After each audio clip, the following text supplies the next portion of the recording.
किसी ने बड़े कमाल की बात कही है कि इससे फर्क नहीं पड़ता कि आप कितने होशियार।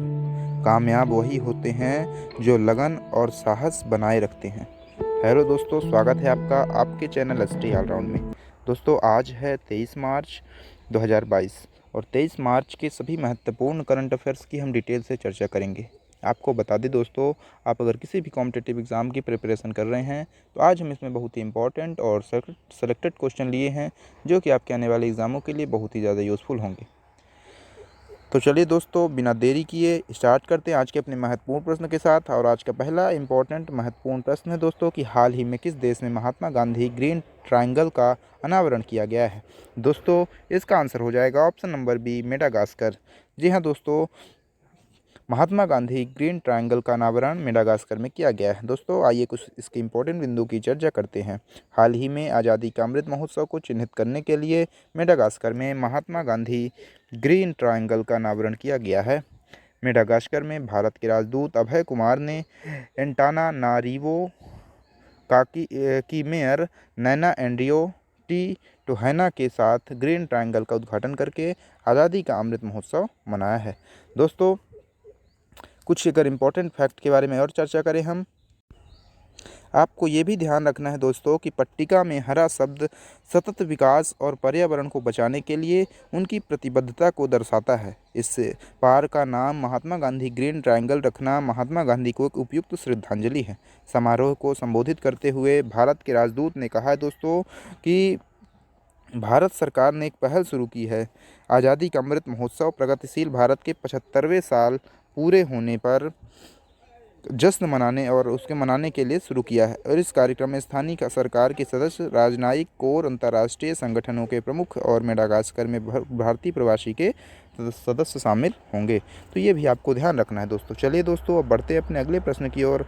और अगले प्रश्न से पहले प्लीज़ दोस्तों, अगर आपको वीडियो पसंद आए तो प्लीज़ लाइक, शेयर और कमेंट जरूर करिएगा। साथ ही साथ चैनल को सब्सक्राइब कर लीजिए, बेल आइकन प्रेस कर लीजिए, जिससे आने वाली वीडियो को नोटिफिकेशन आपको मिल जाए। दोस्तों, आपको यही बता दें कि दोस्तों हमने वीडियो में जीके बूस्टर भेंट किया है दोस्तों। तो जीके बूस्टर से आपका करंट अफेयर्स के साथ साथ जनरल नॉलेज का इंपॉर्टेंट टॉपिक भी कवर करेंगे। तो साथ दोस्तों हमारे साथ बने रहिए एंड तक, और लास्ट में हम कल के प्रश्नों का रिवीजन भी करेंगे। तो चलिए दोस्तों, स्टार्ट करते हैं दूसरे प्रश्न से। दोस्तों, किसे एशियाई क्रिकेट परिषद के अध्यक्ष के रूप में 1 साल का कार्यकाल बढ़ा दिया है। दोस्तों, इसका आंसर हो जाएगा option number A, Jay Shah का।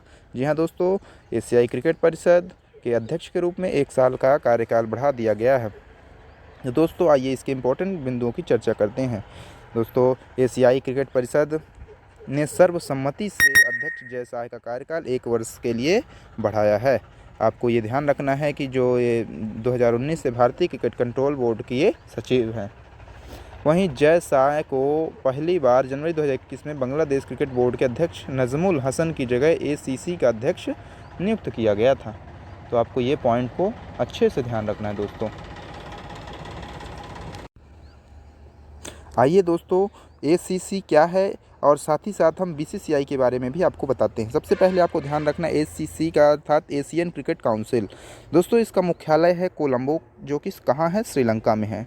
ठीक है, कोलंबो कहाँ है दोस्तों, श्रीलंका में स्थित है। वहीं इसकी स्थापना हुई थी 19 सितंबर 1983 को। कब हुई थी, 19 सितंबर को 1983 को इसकी स्थापना हुई थी दोस्तों। आपको ध्यान रखना है। वहीं इसमें 25 संघ हैं। सदस्यता की बात करें तो 25 संघ हैं। और एशियाई क्रिकेट परिषद मूल संगठन क्या है दोस्तों, इसका मूल संगठन है आईसीसी। ठीक है, इंडियन क्रिकेट काउंसिल। तो दोस्तों, अब आइए बीसीसीआई के बारे में आपको बता देते। बीसीसीआई जो दोस्तों भारतीय क्रिकेट नियंत्रण बोर्ड अर्थात बीसीसीआई जो है, इसका गठन कब हुआ था, 1928 में। कब हुआ था दोस्तों, इसका गठन हुआ था 1928 में। इसके वर्तमान अध्यक्ष सौरभ गांगुली ने हम दादा के नाम से भी जानते हैं। मुख्यालय दोस्तों मुंबई, इसका मुख्यालय कहाँ है, तो इसका मुख्यालय है मुंबई में है। तो ये आपको ध्यान रखना है। चलिए दोस्तों, अब बढ़ते अपने अगले प्रश्न की ओर। अगले प्रश्न में क्या है दोस्तों, तुर्कमेनिस्तान के नए राष्ट्रपति कौन बन गए हैं। दोस्तों, आपको ये ध्यान रखना है कि ऑप्शन नंबर ए, सरदार बर्दिमुहमदोव जो है तुर्कमेनिस्तान के राष्ट्रपति बन गए हैं। दोस्तों, आइए इसके बारे में आपको ये बता दें कि ये किसकी जगह लेंगे। तो दोस्तों, ये गुरबागुली की जगह, किसकी जगह लेंगे, तो ये गुरबागुली बर्दिमुहमदोव का स्थान लेंगे। दोस्तों, तुर्कमेनिस्तान की बात आई है तो आइए तुर्कमेनिस्तान के बारे में आपको इम्पोर्टेंट बिंदु को जानकारी देते हैं। दोस्तों आपको ध्यान रखना है कि तुर्कमेनिस्तान एशिया महाद्वीप में स्थित है। कहाँ है दोस्तों तुर्कमेनिस्तान? एशिया महाद्वीप में स्थित है। और तुर्कमेनिस्तान की राजधानी है दोस्तों अश्गाबाद। अश्गाबाद यहाँ की राजधानी है। ठीक है। तुर्कमेनिस्तान की करेंसी है दोस्तों तुर्कमेनिस्तान मनत। ध्यान रखना तुर्कमेनिस्तान मनत यहाँ की मुद्रा है। और तुर्कमेनिस्तान के राष्ट्रपति अब अभी पता चल गया दोस्तों कि सरदार बर्दी मुहम्मदोव बन गए हैं। तो ये दोस्तों आपको ध्यान रखना है। ठीक है दोस्तों। आइए दोस्तों कुछ महत्वपूर्ण अंतर्राष्ट्रीय नियुक्तियों के बारे में आपको बताते हैं। सबसे पहले ध्यान रखना है कि चिली के सबसे युवा राष्ट्रपति, जी हाँ दोस्तों, चिली के सबसे युवा राष्ट्रपति कौन बने हैं दोस्तों? तो गैब्रियल बोरिक बने हैं। कौन बने हैं दोस्तों? गैब्रियल बोरिक जो है चिली के सबसे युवा राष्ट्रपति बन गए हैं। और अगर इम्पोर्टेंट राष्ट्रपति की बात करें दोस्तों या नियुक्तियों की, तो ध्यान रखना है कि हंगरी की पहली महिला राष्ट्रपति कौन बनी है? तो दोस्तों इसका इम्पोर्टेंट है ये क्वेश्चन, और इसका आंसर हो जाए कैटलिन। क्या है दोस्तों? कैटलिन नोवाक बन गई हैं। और दक्षिण कोरिया के नए राष्ट्रपति कौन बने दोस्तों? दक्षिण कोरिया के युन सुक इयोल बने हैं। कौन बने हैं? युन सुक इयोल। ध्यान रखना है आपको। और मार्टिन बोर्ड स्कोप जो है दोस्तों किस देश के नए रक्षा मंत्री हैं? तो दोस्तों ये बन गए हैं डेनमार्क के रक्षा मंत्री हैं। ठीक, डेनमार्क के रक्षा मंत्री बन गए हैं। होंडुरास दोस्तों, होंडुरास की पहली महिला राष्ट्रपति बनी है। तो दोस्तों इनका नाम है सियोमारा कास्त्रो। क्या नाम है दोस्तों? सियोमारा कास्त्रो इनका नाम है। तो आपको ये पॉइंट भी ध्यान रखना है। चलिए दोस्तों अब बढ़ते हैं अपने अगले प्रश्न की ओर। अगला प्रश्न क्या है दोस्तों? हाल ही में अंतर्राष्ट्रीय वन दिवस कब मनाया गया? दोस्तों आपको ध्यान रखना है कि अंतर्राष्ट्रीय वन दिवस जो है तो 21 मार्च को मनाया गया है। दोस्तों आइए इसके इम्पोर्टेंट बिंदु की चर्चा करते हैं। आपको बता दें दोस्तों कि अंतर्राष्ट्रीय वन दिवस हर साल 21 मार्च को मनाया जाता है और इस दिवस को विश्व वानिकी दिवस भी कहा जाता है। दोस्तों इसका उद्देश्य क्या है? इसका उद्देश्य है कि सभी प्रकार के वनों के बारे में जागरूकता बढ़ाने के लिए यह दिवस मनाया जाता है। दोस्तों बात आई है अंतर्राष्ट्रीय वन दिवस की दोस्तों, तो ये 21 मार्च को, लेकिन दोस्तों हमने कल भी आपको बताया था कुछ और इम्पोर्टेंट डेज हैं दोस्तों, उनके बारे में भी। तो आइए आज हम एक एक करके फिर से एक बार मार्च महीने के सभी महत्वपूर्ण डेज को आपको बताते हैं। सबसे पहले आपको ध्यान रखना है 20 मार्च को। तो 20 मार्च को दोस्तों हमने क्या बताया था? तो विश्व मौखिक स्वास्थ्य दिवस और अंतर्राष्ट्रीय प्रसन्नता दिवस, ये दो दिवसों के बारे में आपको हमने 20 मार्च को बताया था। वहीं आयुध निर्माण दिवस दोस्तों 18 मार्च को। आयुध निर्माण दिवस हमने क्या बताया था दोस्तों? 18 मार्च को आयुध निर्माण दिवस। विश्व उपभोक्ता अधिकार दिवस दोस्तों हमने कब बताया था? 15 मार्च को। तो ये आपको ध्यान रखना है। और 14 मार्च को क्या बताया था हमने? मैथमेटिक्स डे था। विश्व अंतर्राष्ट्रीय गणित दिवस हमने दोस्तों बताया था 14 मार्च को। 10 मार्च का दिन दोस्तों, 10 मार्च को विश्व किडनी दिवस और CISF की स्थापना दिवस मनाई जाती है दोस्तों। 9 मार्च के दिन धूम्रपान निषेध दिवस और अंतर्राष्ट्रीय महिला दिवस दोस्तों 8 मार्च को मनाया जाता है। 7 मार्च को क्या मनाया जाता है दोस्तों? 7 मार्च को जन औषधि दिवस मनाया जाता है। 4 मार्च को राष्ट्रीय सुरक्षा दिवस और 3 मार्च को 2 दिवस मनाए जाते हैं दोस्तों, एक विश्व वन्यजीव दिवस और विश्व श्रवण दिवस मनाया जाता है। साथ ही साथ आपको ये ध्यान रखना है कि 2 मार्च को दोस्तों सिविल लेखा दिवस और 1 मार्च को विश्व नागरिक सुरक्षा दिवस और शून्य भेदभाव दिवस, ये दो महत्वपूर्ण 2 दिवस एक मार्च को मनाया जाता है। तो दोस्तों ये मार्च महीने के बहुत महत्वपूर्ण डेज आपको ध्यान रखने। चलिए दोस्तों बढ़ते हैं अपने अगले प्रश्न की ओर। और अगला प्रश्न क्या है दोस्तों? अगला प्रश्न दोस्तों कि हाल ही में नाटो सैन्य अभ्यास कोल्ड रिस्पॉन्स 2022 कहाँ शुरू हुआ है? दोस्तों आपको ध्यान रखना है ऑप्शन नंबर डी नॉर्वे में शुरू हुआ है। आइए दोस्तों इसके इंपॉर्टेंट बिंदुओं की चर्चा करते हैं। नाटो सैन्य अभ्यास गोल्ड रिस्पॉन्स 2022 नॉर्वे में शुरू हुआ है दोस्तों। नॉर्वे में कहाँ शुरू हुआ है नाटो? तो दोस्तों नाटो आपको बता दें कि ये नॉर्वे है। देखो दोस्तों ध्यान से देखिए, ये साइड में पश्चिम में ये नॉर्वे स्थित है। ठीक है दोस्तों। अब दोस्तों बात आई है नाटो की, तो आइए नाटो के बारे में आपको बताते हैं। नाटो एक क्या है दोस्तों? नॉर्थ एटलांटिक ट्रीटी ऑर्गेनाइजेशन है दोस्तों। इसकी स्थापना हुई थी 4 अप्रैल 1949 में। और इसका मुख्यालय कहाँ है? तो मुख्यालय है ब्रुसेल्स, जो कि कहाँ पर है? ये बेल्जियम में स्थित है। इसके अध्यक्ष कौन है दोस्तों? इसके अध्यक्ष हैं जेम्स स्टोल्टनबर्ग। पर आपको ध्यान रखना है। चलिए बढ़ते हैं अगले प्रश्न की ओर। दोस्तों, हाल ही में 2022 स्पोर्ट्स स्टार एसएस अवार्ड्स में किसे स्पोर्ट्समैन ऑफ द ईयर चुना गया है? दोस्तों, इसका आंसर हो जाएगा option number B, Neeraj Chopra. तो दोस्तों, स्पोर्ट्स स्टार एसएस अवार्ड में sportsman of the year award चुना गया है नीरज चोपड़ा जी को।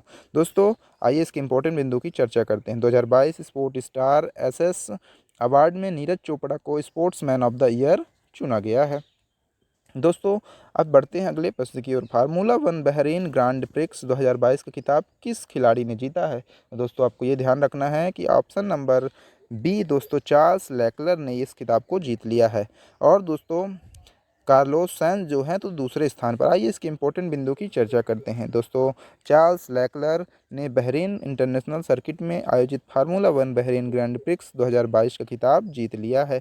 कार्लोस सैंज जूनियर फेरारी, जो कि कहाँ के कार्लोस सैंज, ध्यान रखना है, कार्लोस सैंज दोस्तों फेरारी के ड्राइवर है और स्पेन से हैं। ये प्रतियोगिता में दूसरे स्थान पर रहे हैं। वहीं जबकि लुइस हैमिल्टन की बात करें, ये मर्सिडीज़ के ड्राइवर हैं और ब्रिटेन के रहने वाले हैं और इस प्रतियोगिता में ये तीसरे स्थान पर रहे हैं और यह 2022 का पहला फार्मूला वन रेस थी। आपको ये भी पॉइंट ध्यान रखने हैं। तो दोस्तों, ये इंपॉर्टेंट प्रश्न थे। आप चलिए बढ़ते हैं जीके बूस्टर के। और आज का जीके बूस्टर है दोस्तों, important question for all exams. दोस्तों, आइए एक एक करके महत्वपूर्ण प्रश्नों के आपको बताते हैं। दोस्तों, सबसे पहला प्रश्न है कि भारत में खोजा गया सबसे पहला पुराना शहर कौन है? दोस्तों, हड़प्पा खोजा गया था। कब? 1921 में खोजा गया था। दोस्तों, आपको ये ध्यान रखना है। आइए इसके बारे में बात करते हैं आगे। दूसरा प्रश्न क्या है दोस्तों? स्वराज मेरा जन्म सिद्ध अधिकार है, यह किसने कहा था? दोस्तों, बाल गंगाधर तिलक ने इसे कहा था। दोस्तों, बहुत इंपॉर्टेंट, ये कई बार ये प्रश्न एग्जामों में देखे जा चुके हैं, तो इन्हें आपको ध्यान रखना है। महात्मा गांधी के राजनीतिक गुरु कौन थे? तो दोस्तों, गोपाल कृष्ण गोखले, जो कि महात्मा गांधी के राजनीतिक गुरु थे। वहीं उत्तर भारत की प्रथम मुस्लिम महिला शासिका, दिल्ली पर राज करने वाली प्रथम महिला शासक कौन? तो रजिया सुल्तान, जो कि इल्तुतमिश की पुत्री थी। दोस्तों, आपको ध्यान रखना है। वहीं सिंधु सभ्यता का पतन नगर कौन सा है दोस्तों? तो वो है लोथल है दोस्तों। ठीक है, लोथल गुजरात साइड है। भारत राष्ट्रीय कांग्रेस के संस्थापक हैं एओ हुम। कौन है दोस्तों? भारतीय राष्ट्रीय कांग्रेस के संस्थापक एओ हुम हैं। वहीं महात्मा बुद्ध के द्वारा दिए गए प्रथम उपदेश को क्या कहा जाता है? तो धर्म चक्र प्रवर्तन कहा जाता है। किस वेद की रचना में गद्य और पद्य दोनों में की गई है? तो दोस्तों, यजुर्वेद में गद्य और पद्य दोनों में की गई है। भारत का पहला समाचार पत्र किसने शुरू किया था? तो सर सैयद अहमद खान ने इसे शुरू किया था। आपको ये भी ध्यान रखना है दोस्तों, किसके शासनकाल में बौद्ध धर्म दो भागों में हीनयान तथा महायान में बंट गया? दोस्तों, कनिष्क के शासनकाल में हीनयान महायान में बंट गया था। 11वां प्रश्न है दोस्तों कि लोदी वंश का अंतिम शासक कौन था? तो लोदी वंश का अंतिम शासक इब्राहिम लोदी था, जिसे पानीपत के युद्ध में बाबर ने हराकर मुस्लिम साम्राज्य की स्थापना की थी। प्रथम जैन संगीति कहाँ आयोजित की गई है? तो पाटलिपुत्र में आयोजित की गई है। दिल्ली को के किस सुल्तान को इतिहासकारों ने विरोधों का मिश्रण बताया? तो मोहम्मद बिन तुगलक को। दोस्तों, वहीं दोस्तों अगला है कि ऋग वैदिक समाज की सबसे छोटी इकाई क्या होती है? तो ऋग वैदिक समाज की सबसे छोटी इकाई कुल या परिवार थी। किस शासक के पास एक शक्तिशाली नौसेना थी? तो चोल शासकों के पास एक शक्तिशाली सेना थी, वो भी नौसेना थी। ठीक है दोस्तों, तो ये दोस्तों आज का जीके बूस्टर, आपको ध्यान रखना है। अब बढ़ते हैं अपने दोस्तों कल के प्रश्नों का रिवीजन करेंगे। सबसे पहला है दोस्तों कि हाल ही में विश्व गौरैया दिवस कब मनाया जाता है? तो दोस्तों, ये 20 मार्च को मनाया गया है। मणिपुर के मुख्यमंत्री कौन बने? तो एन बीरन सिंह बन गए हैं। टाटा कंसल्टेंसी सर्विसेज टीसीएस के नए एमडी एंड सीईओ कौन बने? तो राजेश गोपीनाथन बने हैं और इनका कार्यकाल 5 वर्षों के लिए बढ़ा दिया गया है। हाल ही में किस देश ने अगले 5 वर्षों में भारत के 3,20,000 करोड़ रुपए के निवेश की घोषणा की है? तो जापान ने की है। क्रिकेट एशिया कप 2022 का आयोजन कहाँ होगा? तो ये श्रीलंका में आयोजित होगा। और हाल ही में कहाँ भारत को virtual smart grid knowledge centre मिला है? तो ये मानेसर में मिला है दोस्तों। फसल विविधीकरण सूचकांक जारी करने वाला भारत का पहला राज्य तेलंगाना बन गया है दोस्तों, तो ये आपको ध्यान रखना है। चलिए दोस्तों, मिलते हैं कल नए प्रश्नों के साथ। तब तक के लिए धन्यवाद दोस्तों। आप अपना ध्यान रखिएगा। प्लीज़ चैनल को सब्सक्राइब और बेल आइकन जरूर प्रेस कीजिए, जिससे आने वाली वीडियो को नोटिफिकेशन मिल जाए आपको। और लाइक, कमेंट और शेयर जरूर करिएगा दोस्तों। धन्यवाद।